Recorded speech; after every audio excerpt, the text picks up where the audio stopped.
I've got some business idea that I just want to tell you about, and I'll be a fool if... Very quickly. What is the most popular thing in the world? Music. No. Tell me. Ice cream. Okay. Everyone has it. And what is the problem with ice cream? I have no idea. It drips. Okay. So my idea is what? To make a drip-proof ice cream. No. Oh, that's a fucking brilliant idea, this. Next up, let's talk about a man who has made a career out of making people uncomfortable, Sacha Baron Cohen.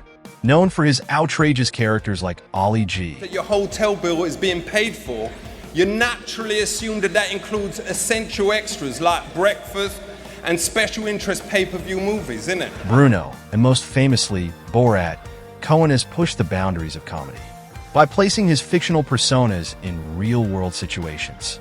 But during the filming of Borat, things got so real that even the FBI got involved. In 2006, Cohen embarked on a cross-country journey across the United States, posing as Borat, a clueless reporter from Kazakhstan. His goal? To capture the reactions of unsuspecting Americans as he interacted with them in often shocking ways. But what started as a comedy project soon turned into a full-fledged FBI investigation. Cohen later revealed that during the filming, he and his crew were being tailed by the FBI. The reason?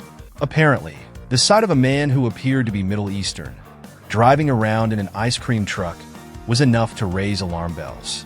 The FBI began receiving multiple complaints about this mysterious figure, and they eventually decided to launch an investigation. Imagine this for a moment. An FBI team is assigned to track the movements of Borat, not realizing that this is all part of a satirical comedy. Cohen mentioned in an interview that he was aware of being followed, but it wasn't until after the film was released that he learned just how closely he was being watched. The FBI had no idea that the man they were monitoring was actually an actor. They were concerned that Borat might be up to something sinister. Eventually, Cohen and his team were able to clarify the situation, and the investigation was dropped.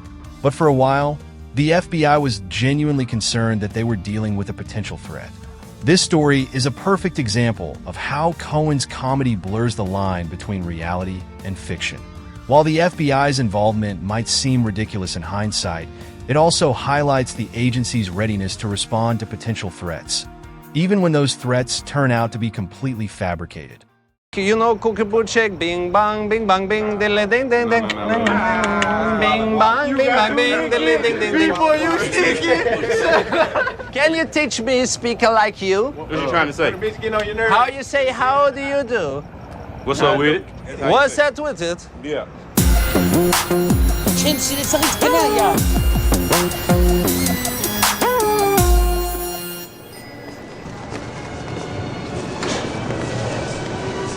What's up with it, vanilla face? Me and my homie Azamat just parked our slab outside. Please. We're looking for somewhere to post up our black asses for the night. It's a Wonderful Life is often hailed as one of the greatest Christmas movies of all time. The 1947 film, directed by Frank Capra and starring Jimmy Stewart, has become a holiday staple. But did you know that the FBI wasn't a fan? In fact, they considered it to be potentially subversive propaganda. During the late 1940s, FBI Chief J. Edgar Hoover was deeply concerned about the spread of communism. He believed that communist sympathizers were infiltrating American culture to undermine the capitalist system. In this climate of suspicion, no cultural product was too small to escape scrutiny. It's a Wonderful Life.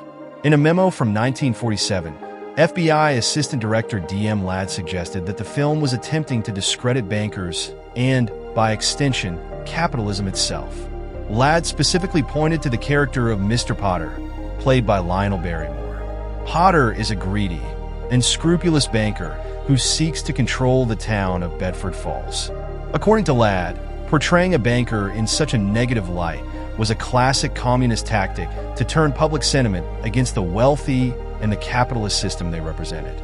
This was all part of a broader FBI initiative to monitor and sometimes censor Hollywood films that they believed could influence public opinion against the American way of life. What's remarkable is how a heartwarming Christmas movie that celebrates the value of community and generosity could be seen as a threat. But in the paranoid atmosphere of the time, even a story about the triumph of the human spirit could be seen as dangerous.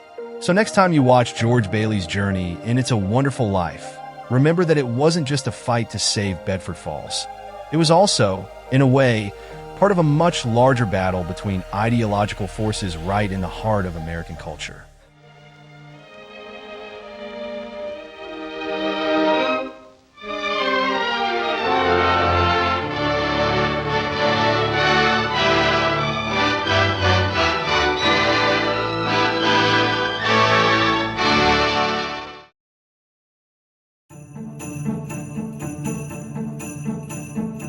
Now, this next story might just be the most bizarre of them all. In the mid-2000s, the FBI was so determined to track down potential terrorists that they came up with a plan that involved falafel. Yes, you heard that right, falafel. In 2005 and 2006, the FBI launched an operation in the San Francisco Bay Area that aimed to identify Iranian terrorists by monitoring grocery store purchases. The logic behind this was that a sudden spike in sales of certain Middle Eastern foods, like falafel, might indicate the presence of Iranian nationals who could potentially be terrorists. This operation was dubbed Total Falafel Awareness, and it was as strange as it sounds. The idea was that by tracking the purchasing habits of people who bought Middle Eastern food, the FBI could find patterns that would lead them to Iranian secret agents. But the plan had some serious flaws. For one, it relied on a pretty big assumption that anyone buying falafel or other Middle Eastern foods was potentially a terrorist. This kind of racial profiling was not only ethically questionable, but also highly ineffective. Unsurprisingly, the operation didn't last long.